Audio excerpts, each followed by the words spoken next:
Hi guys, Get64 here, and today we'll be talking about the Netflix mini-series titled Living with Yourself, starring Paul Rudd. I haven't done a whole lot of Netflix-type reviews on my channel. Hopefully I can start doing a few more. I wrote some notes during this one, and I think there's enough here to talk about. This probably won't be a very long video, but I really wanted to get something out to you guys this weekend. My goal is to try and get at least 3 videos up a week. We'll see.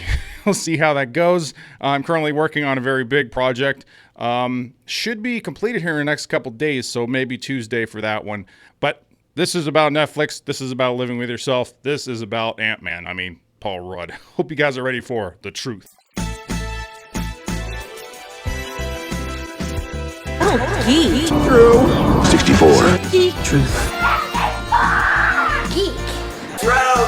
64. Oh, shit. So this review will be spoiler-free for the most part, although I'm going to have to explain like the first episode to you in order for you to kind of understand what this is about, because there's a lot of stuff going on here. Basically, Paul Rudd plays this guy. You know, he's married, he has a job, and he's not very happy with where he is in life. And he's told about this place he could go where it's supposed to make him feel better. It's like a massage place. Well, the massage place ends up killing people and then making clones of them and then releasing the clones out because they don't have the baggage. It's actually a pretty cool concept. All this stuff is covered in the first episode, maybe the beginning of the second, I don't really know. But again, it's kind of hard to explain this show if you don't explain that basic premise. But anyway, what happens is the non-clone lives and the clone lives, which isn't supposed to happen. And now they're living with themselves. Now, I actually thought this was a comedy, but it's not really a comedy. There is some comedy in it. And then I was like, oh, it's kind of a drama, but it's not really a drama either. There are aspects that are drama, maybe like a dark comedy. There's romance in here. I don't know what genre I would actually put this in. As a matter of fact, let me look it up and see what genre they actually put it under.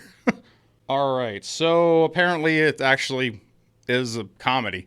And yeah, there are some comedy aspects to it, but there's some there's so much other stuff going on in this. I don't think saying it's just a comedy is accurate at all. Because if it was just a comedy, it might have actually been better. That's not to say that it's bad. I really enjoyed this. Now, I actually, when I saw the trailer for this, I thought it was just a Netflix movie, but apparently it's not a movie. It's actually 8, 22-minute episodes.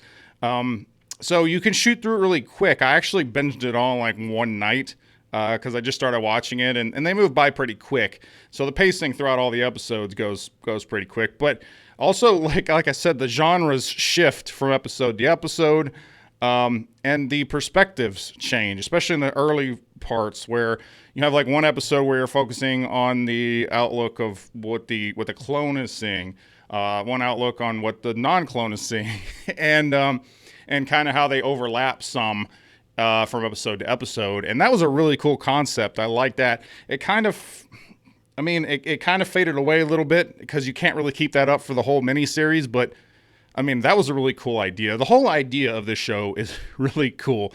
I wish that they had focused more on the whole idea of living with yourself. There's a lot of side plots here that go on, like him dealing with work. That side plot is important early on and then kind of just thrown out the window later. The facility where the cloning took place, you're like, oh, there's more stuff going on here than just that. That's also kind of thrown out the window. It kind of gets brought back up later, but not really. And it's kind of like a serious thing, but not a serious thing. It's really hard to explain. Honestly, when it's focused in on these two versions of this one character dealing with each other, that's when this is at its best. It creates the best comedy situations. It creates the best philosophical type questions. That's when the show works the best, when Paul Rudd's with Paul Rudd to play off of Paul Rudd. But seriously, that is the best part. That's the best part of the show. That's the reason to watch the show. I don't know where they would take a season 2. I don't know if there's supposed to be a season 2. Paul Rudd's a a pretty busy guy with all his movies and stuff. I don't know how he found time to do this miniseries, but then again, The Rock's in like 3 shows a year and like 5 movies. So, I mean, apparently somebody makes time for it. Yeah, but Living With Yourself, I would say it's definitely worth checking out. As I said, I think probably all total runtime is a little over 3 hours-ish. I don't know. I didn't do the math on it. But it all went by pretty quick, and it's worth checking out. Like I said, there's a lot of shifting tones in it. Some parts are really funny. I mean, there's just... this is good. It is good. I literally only watched it because Paul Rudd was in it, and I ended up having a pretty decent time with it. It's not the best thing ever, but it's definitely worth checking out. I'm not going to give it a rating because I haven't really thought about giving it a rating, and I think rating systems in general are kind of... I mean, it all depends on what the show or the movie is trying to achieve or what the rating is. I think ratings overall are pretty arbitrary. It more matters what the content of the review is. Again, yeah, this is not my normal review. It's not that in-depth. I even didn't talk about any cons and pros, really. There is another show I'd like to talk about, also called Carnival Row. That's for another video, and I like to put a little bit more work into that one because I think there's a little bit more content that I want to talk about. But I want to thank you guys for sticking around on this video. Thank you, subscribers, for being awesome.